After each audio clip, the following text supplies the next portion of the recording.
এপাহ ঢেকীয়া ফুল আপুনি স্বচক্ষে দেখাটো আপোনাৰ জীৱনৰ কাৰণে এটা বৰ অবিস্মৰণীয় মুহূৰ্ত। সচৰাচৰ ঢেকীয়া ফুল নুফুলে বুলি কয় মানুহে, কিন্তু এপাহ ঢেকীয়া ফুল, আপুৰুগীয়া ঢেকীয়া ফুল এপাহ দেখিছে আপোনালোকে।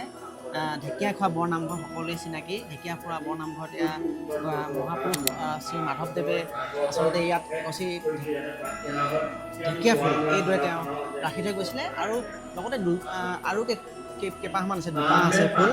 এপাহ তেওঁলোকে ইয়াত এগৰাকী ভকতে কোৱা মতে এই ফুলপাহ আজিৰ পৰা প্ৰায় 10-15 বছৰমানৰ পূৰ্বে শিৱসাগৰৰ এজন ভকতৰ সৌভাগ্য হৈছিলে এই ঢেকীয়া ফুলপাহ দেখাৰ।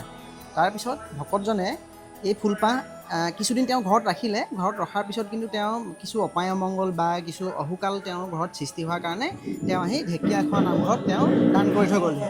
আৰু সমান্তৰালভাৱে আৰু এপাহ আছে, এপাহ ঢেকীয়া ফুল আপোনালোকে চাব পাৰিব। অত্যন্ত আপুৰুগীয়া, কাৰণ নুফুলে ঢেকীয়া ফুল, আৰু য'ত ফুলে হাজাৰ কোটিৰ মাজত যেন এজোপা ফুলত তেনেকুৱা ফুলে। আৰু দেখাৰ যিজন, সেই দেখাজন যথেষ্ট সৌভাগ্য।